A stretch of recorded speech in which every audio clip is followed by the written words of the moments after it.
కృపగల యావే కరుణానిధివే కొనియాడేదని ఘననామం. హల్లెలూయా హల్లెలూయా హల్లెలూయా హల్లెలూయా హల్లెలూయా హల్లెలూయా. కృప చూపుటలో ఐశ్వర్యుండా కోపించుచునే ప్రేమించువాడా. కృప చూపుటలో ఐశ్వర్యుండా కోపించుచునే ప్రేమించువాడా. కృపనా జీవము కన్న ఉత్తమము. కృపనా జీవము కన్న ఉత్తమము. కృపయే నాకిలాధారము. కృపయే నాకిల ఆధారము. కృపగల యావే కరుణానిధివే కరుణానిధి ఘననామం. హల్లెలూయా హల్లెలూయా హల్లెలూయా హల్లెలూయా హల్లెలూయా హల్లెలూయా హల్లెలూయా హల్లెలూయా. సరే, మనము కీర్తన గ్రంథము నుండి మనము నేర్చుకుంటూ ఉన్నాము వర్తమానమును. ఈ యొక్క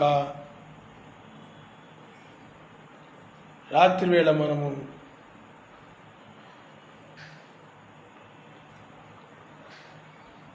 యావే నాకు సహాయము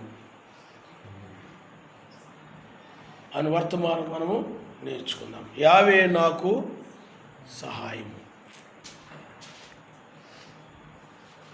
కీర్తన గ్రంథం 22వ అధ్యాయము 11వ వచనం మనం చదువుకుందాం. శ్రమ వచ్చి ఉన్నది, సహాయము చేయవాడెవడును లేడు. నాకు దూరముగా నుండకము. వృషభములు అనేకములు నన్ను చుట్టుకొని ఉన్నవి. భాషాను దేశపు బలమైన వృషభములు నన్ను ఆవరించి ఉన్నవి.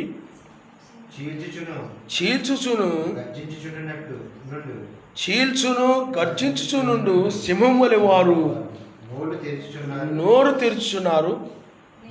నేను నీళ్ల వలె పారబోయబడి ఉన్నాను. నా ఎముకలనియు స్థానము తప్పి ఉన్నవి.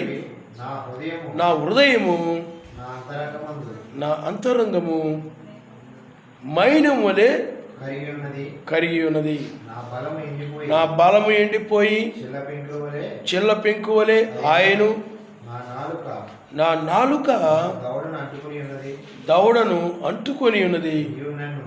నీవు నన్ను ప్రేతల భూమిలో పడవేసి ఉన్నావు. కుక్కలు నన్ను చుట్టుకొని ఉన్నవి. దుర్మార్గులు గుంపుగూడి నన్ను ఆవరించి ఉన్నారు. వారు నా చేతులను నా పాదములను పొడిచి ఉన్నారు. చాలు. ఆయన నామమున స్తోత్రం. హల్లెలూయా హల్లెలూయా. చూడండి, ఇది మెస్సీని గురించి వ్రాయబడినటువంటి లేఖనం. ఆయన కూడా చాలా శ్రమలు అనుభవించాడు. ఆయన చూడండి, ఈ లోకంలో మనకి అంటే నిజమైన క్రైస్తవులకి, నిజముగా భక్తి చేసే వాళ్ళకి, వాక్యం ఎలాగుందో అలా నడిచే వారికి ఈ లోకములో శ్రమలనే వస్తాయి మనుషుల వలన. ఎటుకటు ఉండే వాళ్ళకి ఏ శ్రమలు ఉండవు. ఎటుకటు ఉండేవాళ్ళంటే వాక్యాన్ని మీరి వాక్య ప్రకారం ఉండకుండా విచ్చలవిడిగా జీవించేటువంటి వారికి, అంటే వాక్యం యొక్క కట్టుబాట్లు లేకుండా జీవించేటువంటి వారికి, వాళ్ళకి ఎలాంటి శ్రమలు ఉండవు, కానీ చక్కగా సుఖభోగాలు అనుభవిస్తూ చక్కగా జీవిస్తూ ఉంటారు. కానీ వాక్యం యొక్క కట్టుబాట్లో ఉండే వారికి శ్రమలు అనేవి వస్తాయి. ఎందుకంటే వాక్యం ఏం చేస్తుందంటే నిన్ను ఆ యొక్క పవిత్రముగా ఉండేలాగా చేస్తాయి. అందువల్ల నువ్వు పవిత్రంగా జీవించినప్పుడు, నీతివంతుడుగా జీవించినప్పుడు, న్యాయవంతుడుగా జీవిస్తున్నప్పుడు, యథార్థవంతుడిగా జీవిస్తున్నప్పుడు, సత్యవంతుడిగా నువ్వు జీవిస్తున్నప్పుడు, వాక్యమునకు లోబడి నువ్వు నడుస్తూ ఉన్నప్పుడు లోకంలో నీకేమొస్తాయి చెప్పండి? శ్రమలు వస్తాయి. మరి మెస్సయ్య జీవితాన్ని మనం చూసినట్లయితే ఆయన ఆ యొక్క యూదుల చేత బహుగా శ్రమ పెట్టబడ్డాడు. ఆయన వాక్యం ఏమి చెప్తుందో దాన్ని, లేకపోతే ఆయన గురించి లేఖనాలు ఏమి వ్రాయబడ్డాయో వాటిని నెరవేర్చడానికి ఆయన వచ్చాడు. ఆ లేఖనాలు ఆ యూదుల మధ్య నెరవేరుతూ ఉన్నాయి. అయితే ఆ యొక్క యూదులు ఆయన్ని బహుగా శ్రమ పెట్టారు, నిందలు మోపారు, అవమానపరిచారు, ఎగతాళి చేశారు, నవ్వారు, ఆ సిలువ వేశారు, భయంకరముగా ఆయన్ని హింసించారు, బాధ పెట్టారు, భయంకరముగా బాధ పెట్టారు. ఆయన ఆ యొక్క శ్రమలు అనుభవించినట్లు మనము చూస్తున్నాం బైబిల్లో. ఆయన శ్రమలు అనుభవించాడు. అందుకనే ఇక్కడ రాయబడినవి ఆ వృషభములు నన్ను చుట్టి ఉన్నవి, ఆ సింహాలు నోరు తెరిచున్నాయి, అలాగేలాగా అవి ఎవరి గురించి రాయబడ్డాయంటే ఆ శత్రువుల గురించి రాయబడ్డాయి, ఆయన ద్వేషించే వారి గురించి వ్రాయబడ్డాయి, ఆయన హింసించే వారి గురించి వ్రాయబడ్డాయి, ఆయన తృణీకరించే వారి గురించి వ్రాయబడ్డాయి. ఆయన ఆ విధంగా శ్రమ పెట్టబడ్డాడు. అంటే ఆయన వారి నిమిత్తమే వచ్చాడు, ఆ యూదుల నిమిత్తమే వచ్చాడు. ఆయన ఎవరు?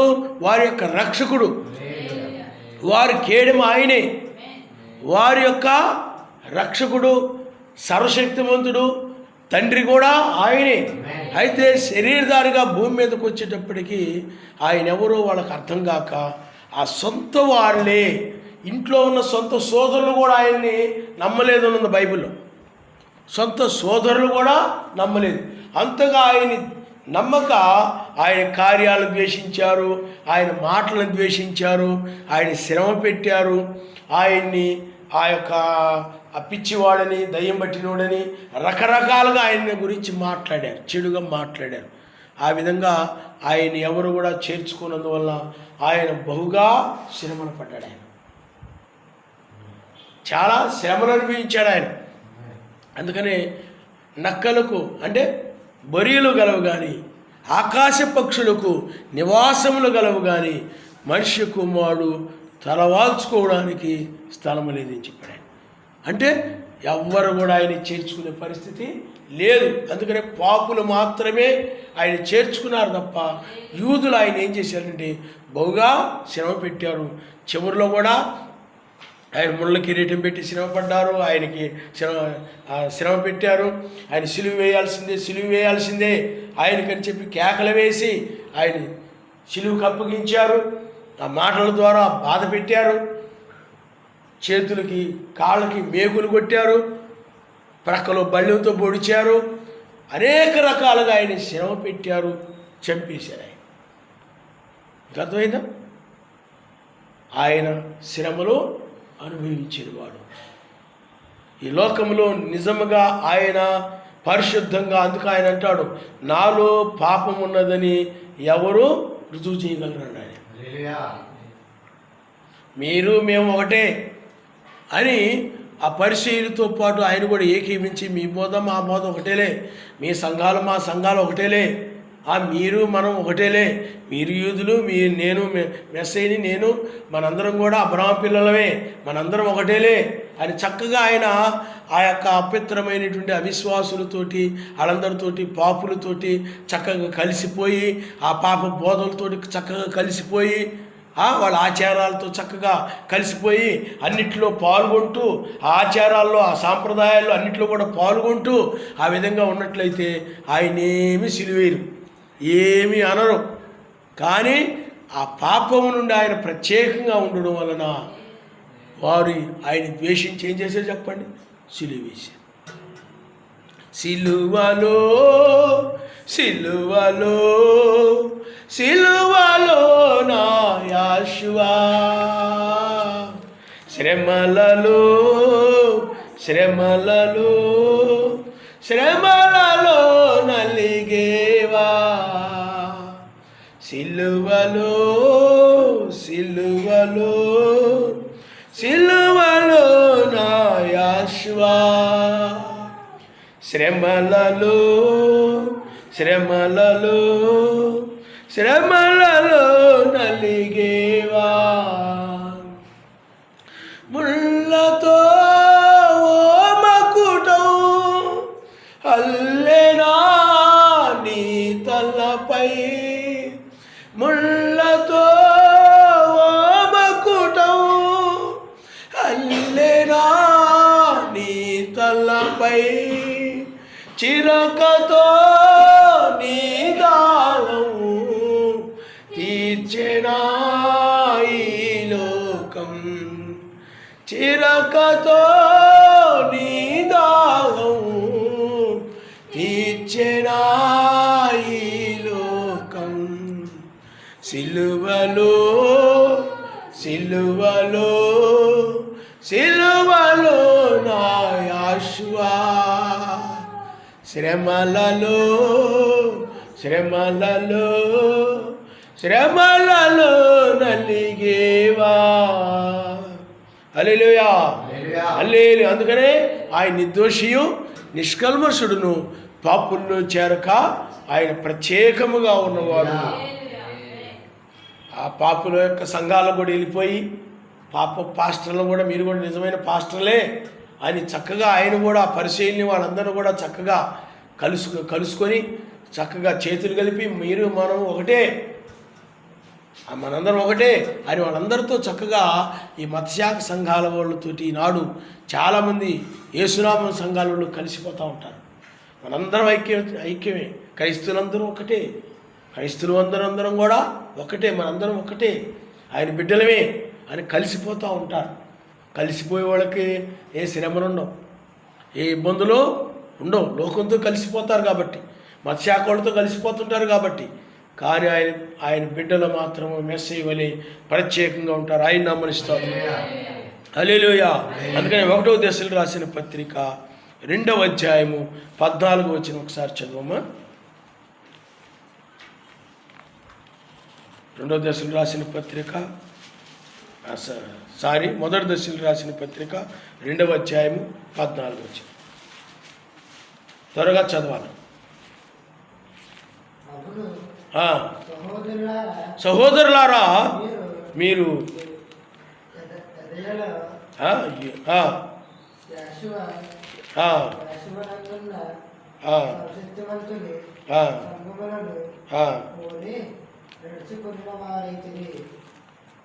చూడండి, ఇక్కడ ఏమి రాయబడి చెప్పండి. 2వ అధ్యాయం 14 వచనములో, అవును సహోదరులారా మీరు యూదయలో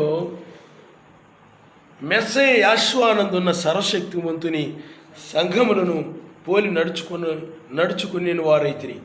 వారు యూదుల వలన అనుభవించినట్టు శ్రమలే మీరును మీ సొంత దేశస్తుల వలన అనుభవించితిరి.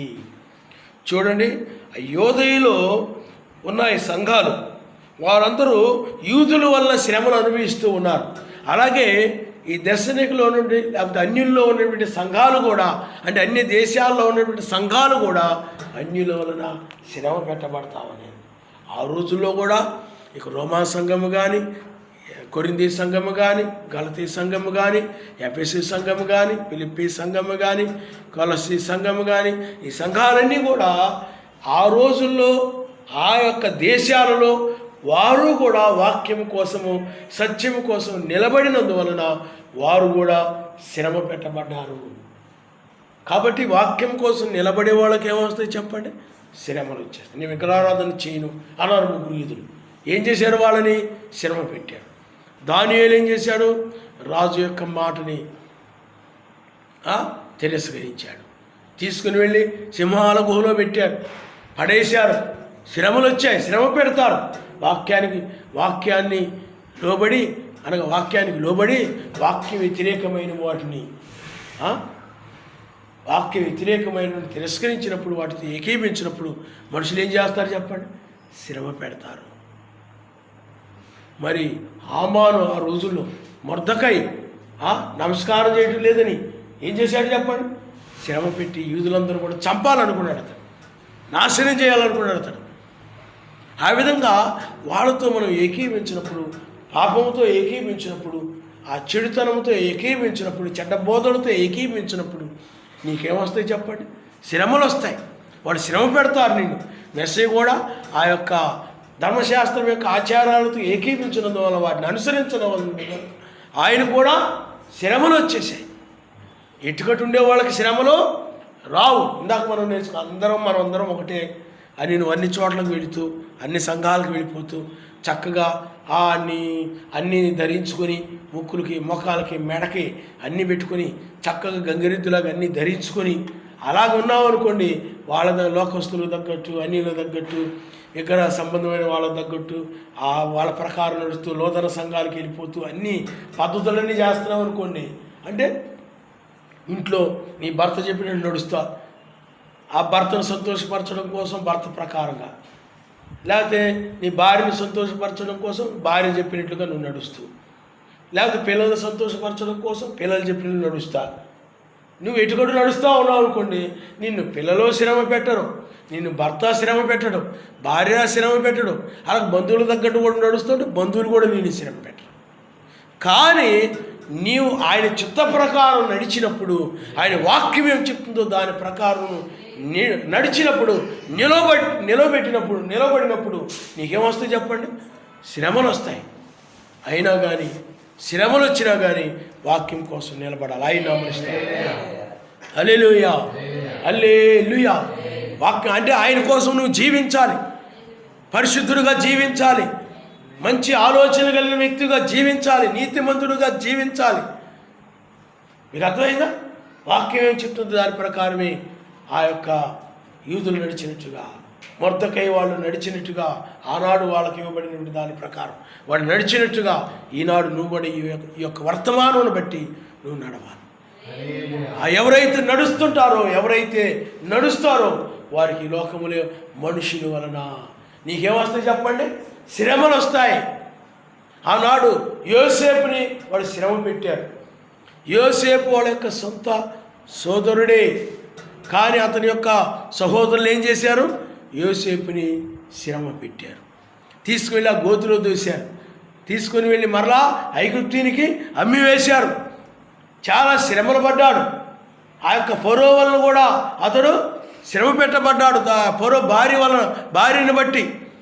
అలాగా నిజమైనటువంటి క్రైస్తవులకి నిజమైన వర్తమానం అనగా సత్యం మీద నిలబడినప్పుడు, సత్య సువార్త ప్రకారం నడిచినప్పుడు ఏమొస్తాయి చెప్పండి? శ్రమలు వస్తాయి.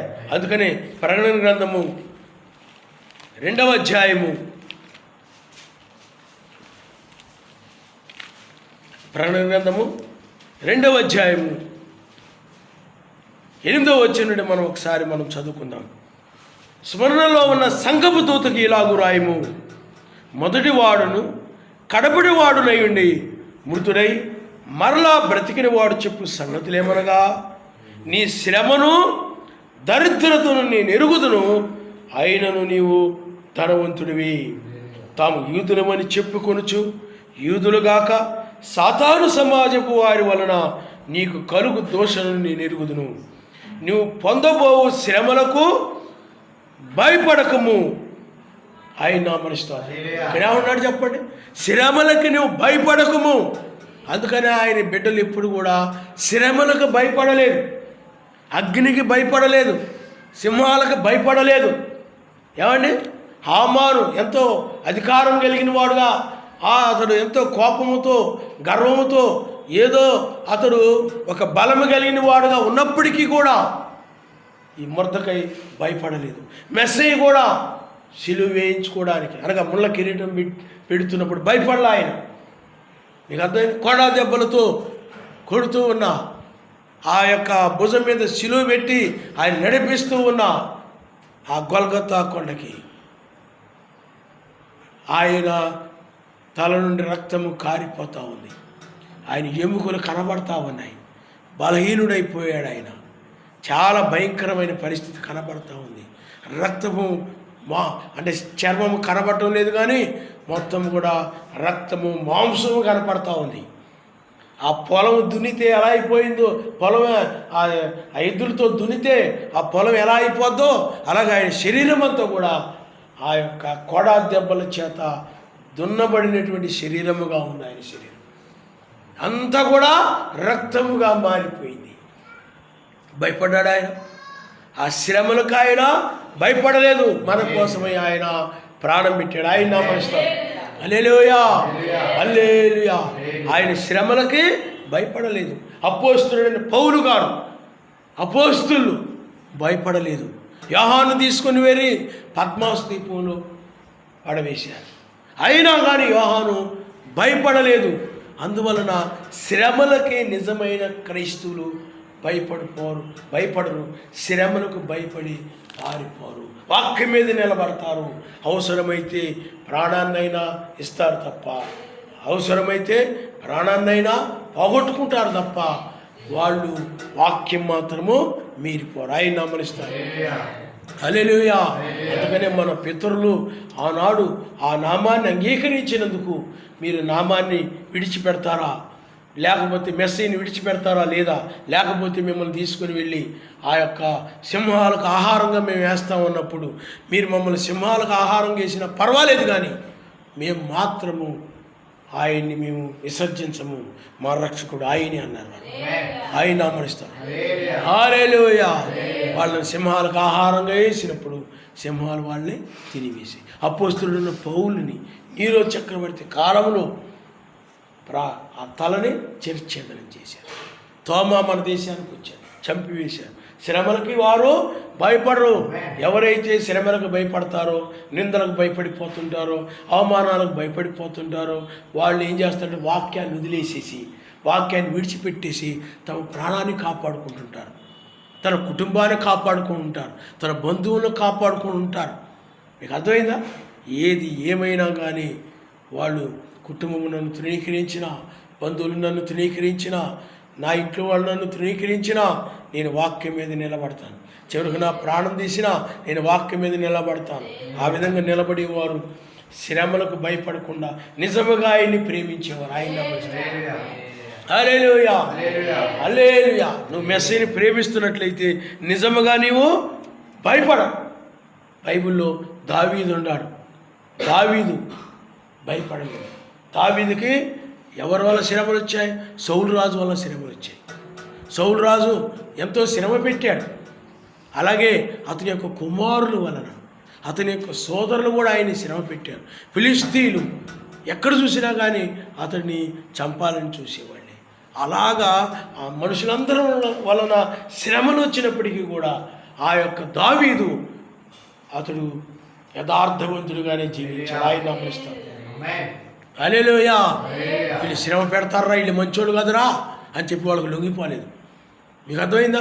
వీళ్ళు శ్రమ పెడతారా, విగ్రహారాధన కానీ చేయకపోతే, ఆ ప్రతిమ నమస్కరించకపోయినట్లయితే శ్రమ పెడతారా అని శ్రమలకు భయపడి విగ్రహారాధన చేయలేదు. మీకు అర్థమైందా?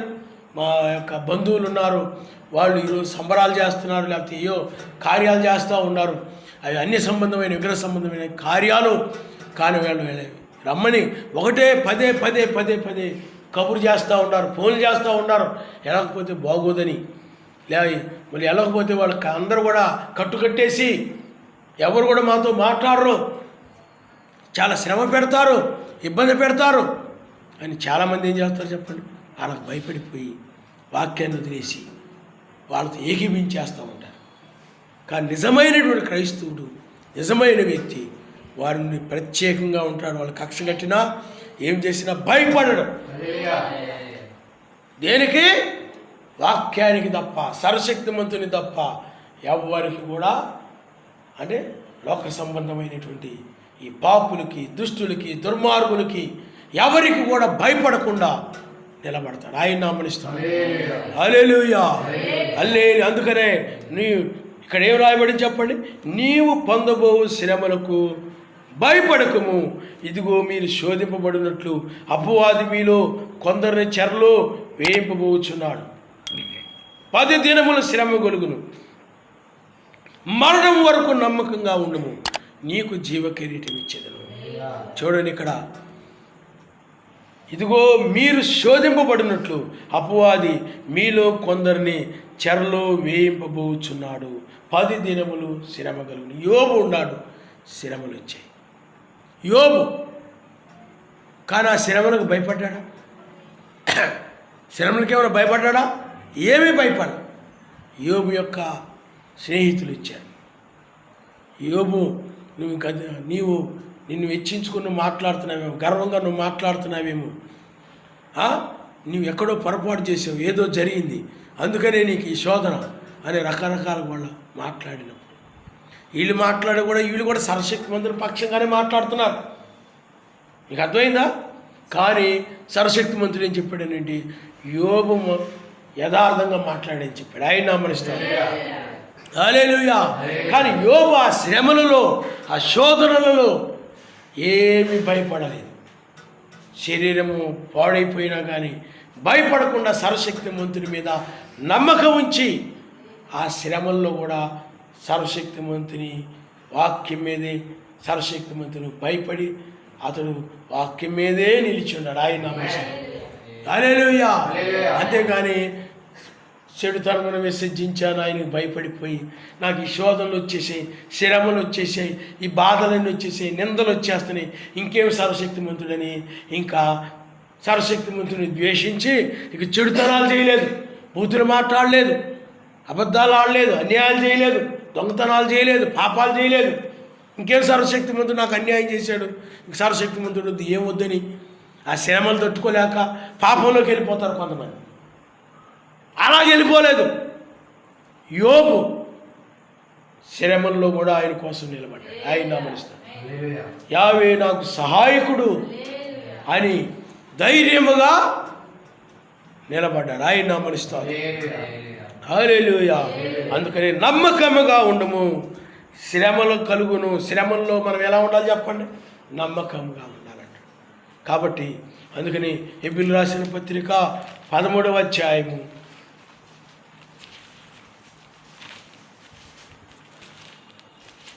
13వ అధ్యాయము 5వ వచనంలో ఏముందంటే, ధనాపేక్ష లేని వారే మీకు కలిగిన వాటితో తృప్తి పొందియుండుడి, నిన్ను ఏమాత్రమును విడవను, నిన్ను ఎడబాయనని ఆయనే చెప్పాను కదా. కాబట్టి యావే నాకు సహాయకుడు, నేను భయపడను, నరమాత్రుడు నాకేమీ చేయగలడని మంచి ధైర్యముతో చెప్పగలవారమై ఉన్నాం. ఆయన నామనిస్తాడు. హల్లెలూయా. చూడండి, నిన్ను ఏమాత్రమును విడవను, నిన్ను ఎడబాయను అని ఆయనే చెప్పాడు. నిన్ను విడవను, ఎడబాయని చెప్పాడు. ఆయన యొక్క ప్రజలు ఆయన ఎప్పుడు కూడా విడవడు, ఎడబాయడు. గొర్రెపిల్ల యొక్క జీవగ్రంథంలో నీ పేర్లు ఉన్నట్లయితే ఆయన నిన్ను ఎప్పుడు కూడా విడవడు, ఎడబాయడు. కాబట్టి ఆ ముగ్గురు యూదులు కూడా అదే విశ్వాసంతో ఉన్నారు. ఆయన విడవను, ఎడబాయను, యూదులను నేను విడవను, ఎడబాయను, అబ్రాహాము యొక్క సంతానాన్ని విడవను, ఎడబాయనని ఆయన వాగ్దానం చేశాడు, ఆయన చెప్పాడు. కాబట్టి యావే నాకు సహాయకుడు. ఆ శ్రమల్లో యావే మాకు సహాయకుడు. ఈ నరమాత్రుడైన రాజు ఏమి చేయగలడు? ఈ నరమాత్రులైన మనుషులు ఏమి చేయగలరు? అంతలో కనబడి అంతలో మాయమయ్యే ఆవిరి వంటి మనుషులు ఏమి చేయగలరు? ధూళి వంటి వారైనా ఈ మనుషులు ఏమి చేయగలరు? మనిషి అంతలో కనబడి అంతలో మాయమైపోతాడు. గడ్డి పువ్వు లాంటి వాడు మనిషి, ధనవంతుడు గడ్డి పువ్వు లాంటి వాడు బైబిల్ చెప్తాం. కాబట్టి ఈ నరమాతుడు ఏమి చేయగలడు? ఈ రాజు ఏమి చేయగలడు? హామాను ఏమి చేయగలడు? యెజెబెలు ఏమి చేయగలదు? యూదులు ఏమి చేయగలరు? యావే నాకు సహాయకుడు, నేను భయపడను. ఆయన కడదే వ్రాయబడింది, యావే నాకు సహాయకుడు, అందుకనే యావే ఎవరికైతే సహాయముగా ఉంటారో వాళ్ళు ఎప్పుడు కూడా భయపడరు. ఆయన నామమున శ్రమలకి భయపడరు. యావే ఎవరికైతే సహాయముగా ఉండరో, ఎవరైతే సర్వశక్తిమంతుని యొక్క సంతానము కారో వాళ్ళు భయపడిపోతూ ఉంటారు. కానీ నిజమైన వాళ్ళు భయపడరు. గిద్యోను ఏమండి, బైబిల్లో మనం చూస్తే యెఫ్తా, బైబిల్లో మనం దావీదుని చూడండి, ఏమీ భయపట్ల. యావే నాకు సహాయకుడు, ఎందుకంటే నేను ఆ గొర్రెలు కాస్తూ ఉన్నప్పుడు సర్వశక్తిమంతుడు నాకు సహాయం చేశాడు. ఈ నరమాత్రుడైన గొల్యాతు అతను ఎంత ఎత్తు ఉన్నప్పటికీ, ఎంత బలము కలిగి ఉన్నప్పటికీ, ఆ యొక్క యుద్ధ నైపుణ్యం ఎంత కలిగి ఉన్నప్పటికీ, ఐగుప్తు సైన్యం ఎంత మంది ఉన్నప్పటికీ నేను భయపడను. కారణం ఎందుకనంటే ఆయన నాకు సహాయకుడు. ఎందుకంటే ఆ గొర్రెలన్నీ మేపుతూ ఉన్నప్పుడు సర్వశక్తిమంతుడు నాకు సహాయం చేశాడు. కాబట్టి ఈ యుద్ధంలో కూడా నాకు ఆయన సహాయం చేస్తాడని ఆ యొక్క దావీదు చెప్తున్నాడు. ఆయన నామమున దావీదు ఏమాత్రమో భయపడకుండా ధైర్యంగా మాట్లాడుతున్నాడు. సున్నతి లేని ఫిలిష్తీయుడంతా, ఇతడంతా ఈ నరమాత్రుడితడు అని ఏమీ భయపడకుండా యావే నాకు సహాయకుడు. ఎందుకంటే ఆ సమయంలో ఇజ్రాయెల్కి శ్రమలు వచ్చాయి ఆ ఫిలిష్తీయుల వలన. అదే సౌలు రాజు అయినట్లయితే ఆ విధంగా చెప్పగలుగుతున్నాడా? భయపడిపోతూ ఉన్నాడు. కానీ దావీదు భయపడల. కారణం ఎందుకని? సౌలు రాజుకి సర్వశక్తిమంతుడు విడిచిపెట్టాడని తెలుసు, సర్వశక్తిమంతుడి యొక్క సహాయము లేదని తెలుసు. అందుకనే దావీదు సర్వశక్తిమంతుడి యొక్క సహాయాన్ని తన జీవితంలో చూస్తూ వస్తున్నాడు కనుక అనేక సందర్భాల్లో, అనేక కార్యాల్లో, అనేక పనుల్లో, అనేక విధాలుగా సర్వశక్తిమంతుడు సహాయపడుతూ ఉన్నాడు కనుక ఆ సహాయం చూస్తూ ఉన్నాడు కనుక కాబట్టి ఇప్పుడు కూడా నాకు ఆయన సహాయం చేస్తాడు. ఆయన నన్ను విడవను ఎడబాయనని ఆయన వాగ్దానం చేశాడు. కాబట్టి నేను భయపడని ఫిలిష్తీయుడంతా అని ధైర్యముగా ఆ యొక్క దావీదు చెప్పాడు. కానీ సౌలు రాజు చెప్పట్లేదు. ఎందుకంటే సర్వశక్తిమంతుడు అతన్ని ఎడబాసాడని తెలుసు. ఎందుకంటే ప్రవక్త ఏం చెప్పాడో దాని ప్రకారం చేయకుండా, ప్రవక్త చెప్పినట్లు నడవకుండా, అంటే సమూయేలు చెప్పినట్లు చేయకుండా అతను ఏం చేశాడనంటే ఆ జనులు చెప్పినట్లుగా నడిచాడు. అప్పుడు సర్వశక్తిమంతుడు ఆ యొక్క సౌలు రాజును విడిచిపెట్టేశాడు. ఆయన ఇంకా సౌలు రాజు ఎక్కడికి వెళ్ళినా కానీ అతనికి సర్వశక్తిమంతుడు సహాయంగా లేడు. అందువలనే ఆ గొల్యాతు యొక్క మాటలు విన్నప్పుడు, ఆ గొల్యాతు యొక్క అరుపులు వింటున్నప్పుడు ఇతను ఏమైపోతాడు చెప్పండి? భయపడిపోతాడు. ఎందుకని? సర్వశక్తిమంతుడు అతనికి సహాయముగా లేడు కాబట్టి. అందుకనే యావే నాకు సహాయుడు, నేను భయపడను, ఈ నరమాత్రుడు ఏమి చేయగలడు అని ధైర్యంగా మాట్లాడలేకపోతున్నాడు. ఇప్పుడు ఎవరైనా బలమైన వ్యక్తి మనకి ఎదురుపడ్డాడు అనుకోండి, ఏదో ఒక ఎదురుపడి మనం ఏదైనా భయపెడుతున్నాడు అనుకోండి, శ్రమ పెడుతున్నాడు అనుకోండి, సర్వశక్తిమంతుడు నీకు తోడుగా ఉన్నప్పుడు అతడు ఏం చేయగలరా? సర్వశక్తిమంతుడు మనకు తోడుగా ఉన్నాడు. ఆయన ఆత్మ మన మధ్య ఉన్నది, ఆయన నామం మనం ధరించుకొని ఉన్నాము. కాబట్టి మనం ఏం భయపడాల్సిన పని లేదు. సర్వశక్తిమంతుడికి సహాయంగా ఉన్నాడని, ఆయన సహాయం, ఆయన అండ నీకు తోడుగా ఉందనుకోండి, అప్పుడు నువ్వు అధైర్యంగా మాట్లాడతావు.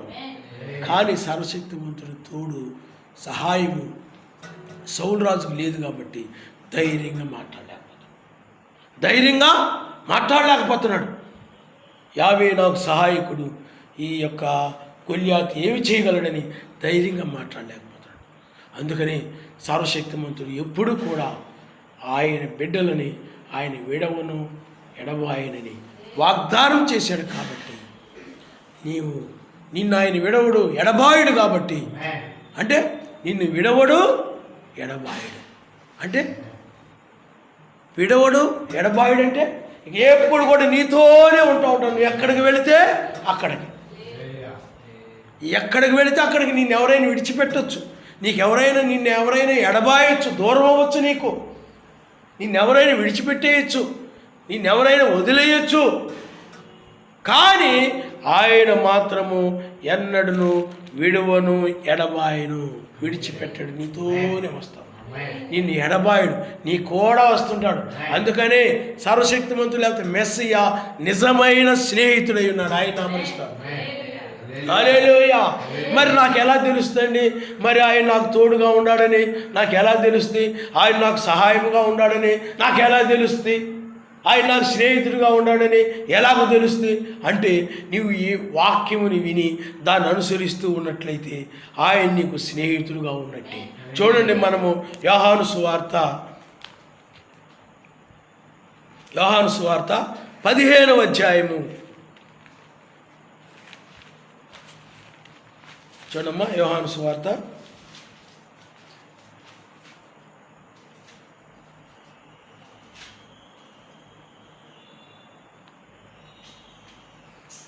15వ అధ్యాయము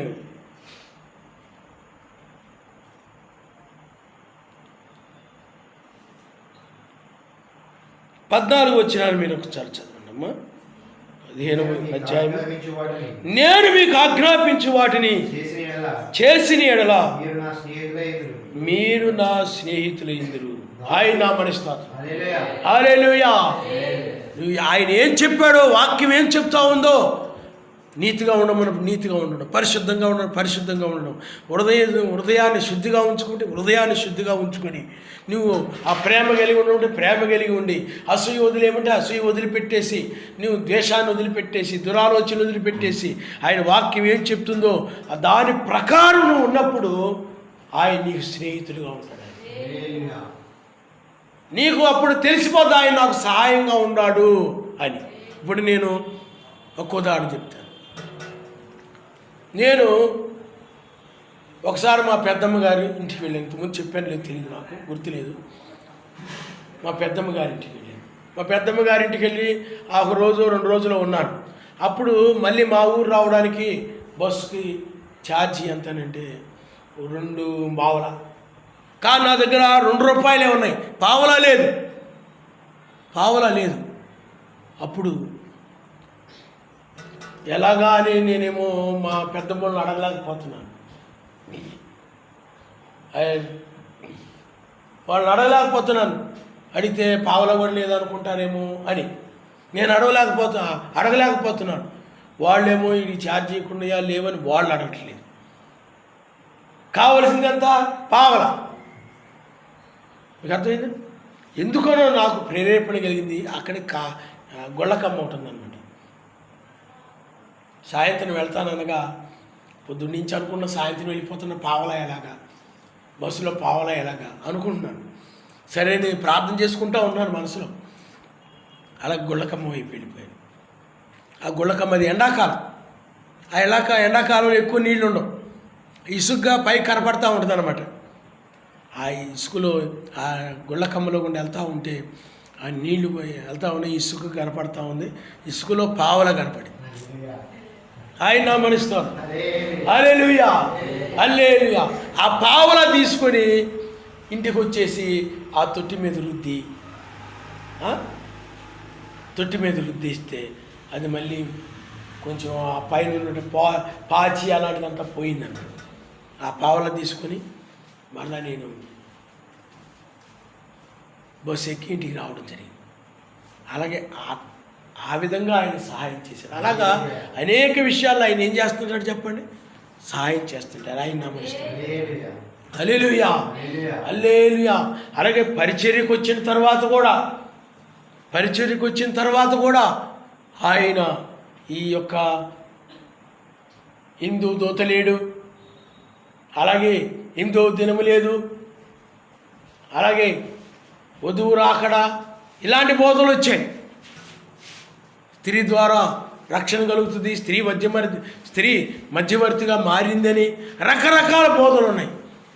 ఆ రకరకాల బోధలు ఉన్నప్పుడు అవి తప్పని, ఇది సత్యమని ఆ బయలుపరచడం ద్వారా ఆయన సహాయం చేశాడు. ఆయన నామనిస్తాడు. హల్లెలూయా. ఇది ఆత్మ సంబంధం, రక్షణకు సంబంధించినటువంటి సహాయం. ఇది ఆ సహాయము మనకేదో బస్సులో ప్రయాణానికి అంటే మనకి శారీరకంగా మనం ఈ లోకంలో ఉన్నాం కాబట్టి జీవన సంబంధంగా ఆ సహాయం అది, ఆత్మీయ సహాయం ఇది. ఆయన నామనిస్తాను. హల్లెలూయా. ఇప్పుడు నువ్వు తీర్థంలో ఉన్నావు, మత్స్యాక సంఘాల్లో ఉన్నావు అయితే ఇప్పుడు నీవు ఆయన ఒక్కడే, ఆయన నామములోనే రక్షణ, ముగ్గురు కాదు. ఇప్పుడు నామములను బాప్తిసం పొందావు, ఇప్పుడు నీకు ఆయన సహాయంగా ఉన్నాడు, ఆయన నామనిస్తాను. హల్లెలూయా. అలాగే ఈనాడు వేకువ నక్షత్రము చూడండి. ఈనాడు 7వ దూత వర్తమానంలో అంటే బ్రహ్నాం గారి వర్తమానంలో, జాన్సన్ గారి వర్తమానంలో 2 వధువులు ఉన్నారని బయలుపరచబడింది. మనం అబ్రహాం, అక్కడ అబ్రహాం పేరులో 7 అక్షరాలు ఉన్నాయి. తర్వాత ఇస్సాకు, తర్వాత ఇష్మాయేలు. ఇస్సాకు 8వ దినాన సున్నతి పొందితే ఇష్మాయేలు 13వ ఏట సున్నతి పొందాడు. ఆయన నామనిస్తాను. 7, ఎందుకంటే అబ్రహాం పేర్లు ఎన్ని అక్షరాలు ఉన్నాయి చెప్పండి? 7. ఇక్కడ 8, 13. 7, 8, 13. అబ్రహాము యొక్క నిజమైన సంతానం ఎవరో, అబద్ధమైన సంతానం ఎవరో 8, 13 ద్వారా రుజువు చేయబడతా ఉంది. ఆయన నామనిస్తాను. హల్లెలూయా, హల్లెలూయా. అలాగే బ్రహ్నాం, జాన్సన్ 7 అక్షరాలు. బ్రహ్నాం పేర్లు ఎన్ని ఉన్నాయి? 7 అక్షరాలు. జాన్సన్ గారి పేర్లు ఎన్ని ఉన్నాయి? 7 అక్షరాలు. 8 వేకువ నక్షత్రం. 7 సంఖ్యల 7 నక్షత్రాల తర్వాత వేకువ చుక్క 8. అమెరికా సంఖ్య 13. బ్రహ్నాం గారు అది స్త్రీ దేశం అని చెప్పాడు ఆయన, స్త్రీ సంఖ్య అని చెప్పాడు ఆయన. కాబట్టి అమెరికా సంఖ్య 13. అమెరికా స్త్రీ అంటే ఆమె విచ్చలవిడిగా స్వేచ్ఛగా వాక్యం యొక్క కట్టుబాటులో ఉండకుండా, వాక్యం అంటే భయం లేకుండా ఉండేటువంటి స్త్రీ. ఈనాడు కూడా వధువు సంఘాలు అంటే స్త్రీ అంటే వధువు అంటే స్త్రీ, అందుకని స్త్రీ సంఘాలు, వధువు సంఘాలు, స్త్రీ సంఘాలు ఉన్నాయి. బ్రహ్నాం గారి వర్తమానం ఇవన్నీ కూడా ఈనాడు అమెరికా ఆ స్త్రీ ఎలాంటి స్వభావం కలిగి ఉందో అలాంటి స్వభావం కలిగిన సంఘాలు. అందువల్ల ఇవి 13 కింద ఉన్నాయి. అంటే ఎందుకు అలా చెప్తున్నానంటే ఇష్మాయిలు అడవిగాడిద వంటి వాడు ఉన్నది బైబిల్. అడవిగాడిద అంటే దానికి యజమాని ఉండడం. ఇక కట్టబడిన గాడిదంటే యజమాని ఉంటాడు, యజమాని ప్రకారం నడుస్తూ ఉంటుంది. ఇప్పుడు కూడా మనకు ఒక యజమాని ఉన్నాడు. అందుకని 8లో మనకు వేకువ నక్షత్రముగా ఆ బలిష్ఠుడకు దూత ఒక యజమానిగా ఉన్నాడు. ఆయన యజమానిగా ఉండి కట్టబడిన గాడిదను నడిపించిన రీతిగా ఆ గాడిదని నడిపించిన రీతిగా మనల్ని నడిపిస్తున్నాడు ఆయన. ఆయన నామమున స్తోత్రం. హల్లెలూయా. ఎందుకంటే ఇస్సాకుకి యజమాని ఉన్నాడు, సర్వశక్తిమంతుడు ఉన్నాడు. మీకు అర్థమైందా? అబ్రాహాముకి తోడుగా ఉన్న ఆయనే ఇస్సాకు కూడా ఉన్నాడు. కానీ ఇష్మాయిల్ దగ్గరకు వచ్చేటప్పుడు సర్వశక్తిమంతుడు లేడు. ఆశీర్వదించాడు కానీ సర్వశక్తిమంతుడు అతనికి యజమానిగా లేడు. అందువల్ల ఇష్మాయిల్ని ఆయన విడిచిపెట్టేశాడు. సేమ్ ఇక్కడ కూడా సంఘాలు కూడా చాలా సంఘాల్లో మెస్సయ్య లేడు, స్త్రీ బోధతో కొనసాగుతూ ఉన్నాయి. మెస్సయ్య అనగా శిరస్సు, తలరాయి లేని సంఘాలుగా ఉన్నాయి. మనం తలరాయి చేత మనం నడిపించబడుతున్నాం. హల్లెలూయా. కాబట్టి 8, 13. అందుకని అమెరికాలో ఉన్న స్త్రీలు వాళ్ళు అమెరికాలో ఉన్న స్త్రీలు వాళ్ళు వాక్యానికి లోబడరు, మెస్సయ్యకు లోబడరు, విచ్చలవిడిగా ఉంటుంటారు. మెస్సయ్య యొక్క వాక్యానికి లోబడి నడవాలి. ఆడ పురుషులు స్త్రీలు అలాగే ఉంటారు, ఎవరు ఇష్టం వచ్చిన వాళ్ళు ఉంటారు, వాక్య ప్రకారం ఉంటారు. అందువలన ఈనాడు అదే ఆత్మ ఈనాడు వధువు సంఘాల్లో ఉంది. అందుకని యజమాని లేని సంఘాలు, బలిష్ఠకు దూత లేని సంఘాలు ఈనాడు మనకైనట్లయితే ఆయన దూతగా ఉండి మనల్ని నడిపిస్తున్నాడు. ఆయన ఈ బయలుపాట్ల ద్వారా ఆయన మనకు తోడుగా ఉన్నాడని, ఆయన మనకు సహాయముగా ఉన్నాడని. అందువలన ఏ సంఘ శాఖలకు కానీ, ఏ మతశాఖ సంఘాలకు కానీ, లేకపోతే బ్రహ్నాం గారి సంఘాల్లో ఉన్న వాళ్ళకు కానీ, వాళ్ళ యొక్క బోధలకు కానీ భయంకరమైన శ్రమను భూమి మీదకు రాబోతూ ఉండగా ఆ శ్రమలకు కానీ మనకు భయపడం. ఆయన నామనిస్తాం. ఎందుకు భయపడమంటే మనకు ఆయన తోడుగా ఉన్నాడని ఈ వాక్యము ద్వారా బయలుపరచబడదు. అందువల్ల మనుషుల వల్ల మనకు శ్రమలు వచ్చినా, అర్థమైందా? స్త్రీ బోధ సంఘాల వల్ల కానీ, బ్రహ్నాం గారి సంఘాల వల్ల తప్పుడు బోధలో ఉన్న బ్రహ్నాం గారి సంఘాల వల్ల కానీ మతశాఖ సంఘాల వల్ల కానీ ఎవరి వల్లైనా శ్రమలు వచ్చినా కానీ ఆయన నన్ను విడవను ఎడబాయనని ఆయన వాగ్దానం చేశాడు. మీకు అర్థమైందా? యావే నాకు సహాయకుడు. ఎందుకంటే ఆయన వాక్య ప్రకారం నడుస్తూ ఉంటే నిన్ను ఆయన విడవడం ఎడబాయను, నిజమైన స్నేహితుడు ఆయన. అందుకని ఆయన ఆజ్ఞలు ఎవరైతే గైకుంటుంటారో వాళ్ళకి ఆయన స్నేహితుడుగా ఉంటాడని వాక్యం చెప్తాడు. నిత్యము ప్రార్థన చేస్తాడు, నీకు ఆయన స్నేహితుడుగా ఉంటాడు. వాక్య ప్రకారం ఎవరైతే నడుస్తుంటారో వాళ్ళకి ఆయన సహాయంగా ఉంటాడు. వాక్యానికి లోబడి నడిచే వారికి సహాయంగా ఉంటాడు. సౌలు రాజులాగా వాక్యానికి లోబడకుండా వాక్యాన్ని వదిలేసి ఏమండి ఎవరో ఒకరి మాటను బట్టి ఆ విధంగా నడిచాడు అనుకోండి, సర్వశక్తి మందిని మాట ప్రకారం కాకుండా సౌలు రాజు వదిలేసి నిన్ను ఆయన వదిలేస్తాడు. నీకు ఆయన సహాయంగా ఉండడు, ఇక సహాయంగా ఉండడు. అందుకని సౌలు రాజు ఆ యుద్ధ రంగంలోకి వచ్చేటప్పటికి ఏమైపోయింది చెప్పండి? భయపడిపోయాడు. అలాగే నీవు కూడా ఏమైపోతావు అంటే, శ్రమలు వచ్చినప్పుడు నీకు భయం కలుగుతుందనంటే ఆయన నీకు సహాయంగా లేడని అర్థం, నీకు ఆయన స్నేహితుడిగా లేడని అర్థం. శ్రమకాలం రాబోతుందంటే నీకు ఆయన స్నేహితుడిగా లేడని అర్థం. అందుకని భయపడిపోతుంటావు. కానీ యావే నీకు సహాయంగా ఉన్నాడు. దావీదుకున్న రీతిగా నీవు కూడా శ్రమల్లో కూడా ధైర్యంగా ఉంటుంటావు. యావే నన్ను విడవడు ఎడబాయడు. ఎందుకంటే ఆయన నిజమైన స్నేహితుడు, విడిచేవాడు కాదు. ఆయన అబ్రహామును విడిచిపెట్టలేదు, దావీదును విడిచిపెట్టలేదు. కాబట్టి నన్ను కూడా ఆయన విడవడం అని ఆ శ్రమలకు భయపడకుండా యావే నాకు సహాయకుడు, లేదా యావే నా సహాయుడు, నేను భయపడను, నన్నమాత్రుడు ఏమి చేయగలడు. అతడు ధనవంతుడైనప్పటికీ కూడా, గొప్ప ఉన్నతమైన వాడైనప్పటికీ కూడా, అతడు గొప్ప పేరు ప్రఖ్యాతులు కలిగిన వాడైనప్పటికీ కూడా, ప్రపంచమంతా అతడి చేతిలో ఉన్నప్పటికీ కూడా నేను భయపడను అని ధైర్యముగా నిలబడతా. యావే నీకు సహాయంగా ఉంటే. మరి యోహాను ఉన్నాడు, ధైర్యంగా ఉన్నాడా లేదా? యోహాను యొక్క తలను నరికేశారు, అక్రమ సంబంధాన్ని ఖండించాడు అతడు. నీకు అర్థమైందా? తప్పని చెప్పాడు అతడు. యోహాను యొక్క తల తీసివేయబడింది. అలాగే బైబిల్లో మనము సంసోను గురించి మనం చూస్తే, సంసోను ఈ తల వెంట్రుకలు ఉన్నాయి, అవి తీసివేయకూడదు. మీకు అర్థమైందా? నాజీర్ చేయబడ్డాడు అతను.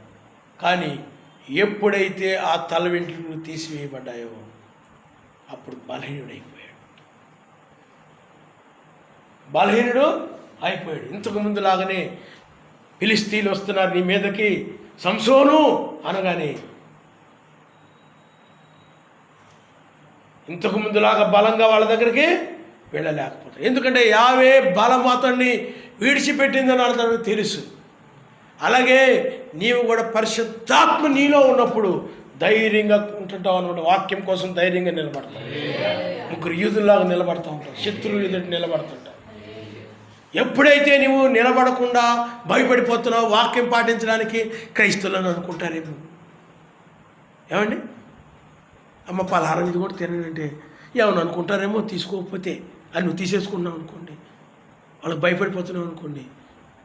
అక్కడ సౌలు రాజులాగా నీలో కూడా పరిశుద్ధాత్మ లేదు.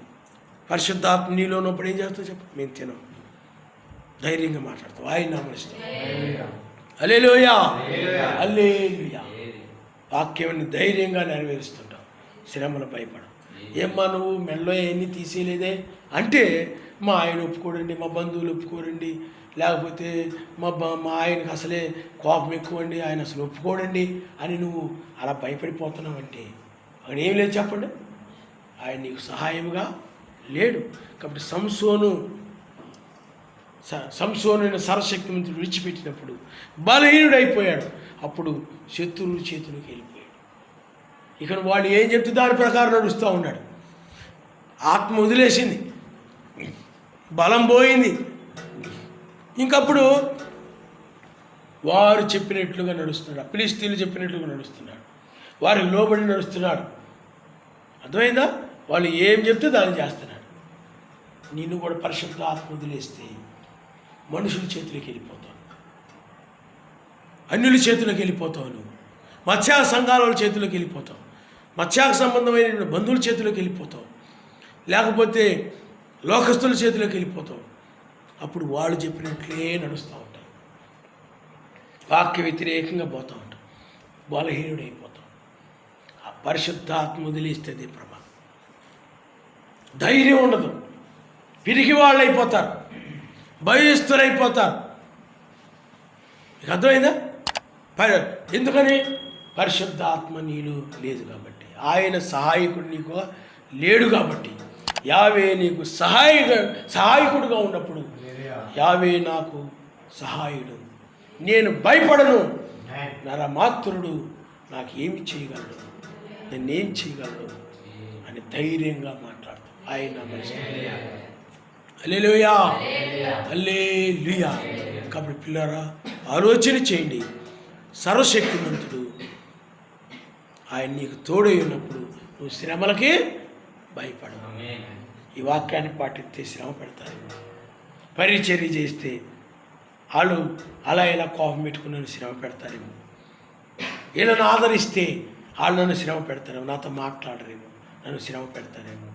వీళ్ళు ఏదైనా చేస్తే, వీళ్ళకి ఏదైనా సహాయం చేస్తే వాళ్ళకు కోపగించుకొని వాళ్ళు ఏదైనా ఏమంటే శ్రమ పెడతారేమో అని నువ్వు మనుషులు పెట్టే శ్రమలకు భయపడి నువ్వు ఆ పరిచర్యలు చేయడం మానేస్తుంటావు, ప్రార్థన మానేస్తుంటావు, సహవాసాన్ని మానేస్తుంటావు మనుషులకు భయపడి. అప్పుడు నీలో ఏం లేదు చెప్పండి? పరిశుద్ధాత్మనే. పరిశుద్ధాత్మ నీలో ఉన్నప్పుడు యావే నాకు సహాయకుడుగా ఉన్నాడు, నేను భయపడను అని చెప్పి నువ్వు పరిచర్య చేయడం, ఆదరించడం, ప్రార్థించడం, ఎవరికి భయపడకుండా ఆయన వాక్యాన్ని పాటిస్తా పోతుంటాం. హల్లెలూయా. వీళ్ళేమని అనుకుంటారేమో, వాళ్ళేమని అనుకుంటారేమో, వీళ్ళేమని అనుకుని ఇబ్బంది పెడతారేమో, వాళ్ళేమని అనుకుని ఇబ్బంది పెడతారేమో అని నువ్వు మనుషుల గురించి, మనుషులు పెట్టే శ్రమల గురించి కాదు. వీళ్ళు నరమాత్రులు, వీళ్ళు నాకు ఏమి హాని చేయగలరు, యావే నాకు సహాయకుడుగా ఉన్నాడు, నేను భయపడను అని ధైర్యంగా నువ్వు మాట్లాడుతుంటావు. ఆయన హల్లెలూయా, హల్లెలూయా. అందుకని యావే నీకు సహాయము, ఆయన నమస్తాం. తల వంచుకొని మనం ప్రార్థన చేస్తున్నాం. స్తోత్రములు నాయన, స్తోత్రములు నాయన, స్తోత్రములు నాయన, స్తోత్రములు నాయన. హల్లెలూయా. ఎవరికి నువ్వు దేనికి భయపడకుండా ఈ చివరి కాలంలో వాక్యం మీద నువ్వు నిలబడి ఉన్నట్లయితే నువ్వు పైకి కొనుక్కోబడతావు, పైకి ఎత్తబడతావు. నువ్వు ఎత్తబడాలంటే, నువ్వు పైకి కొనుక్కోబడాలంటే ఎవరికి దేనికి భయపడక, యావే నాకు సహాయకుడు, నరమాత్రుడు ఏమి చేయగలడని ఆయన ఏం చెప్పాడు, ప్రతి దానిని కూడా నువ్వు చివరి కాలంలో నెరవేర్చి పైకి కొనుక్కోబడతావు. ఆయన నమస్తావు. హల్లెలూయా, హల్లెలూయా, హల్లెలూయా.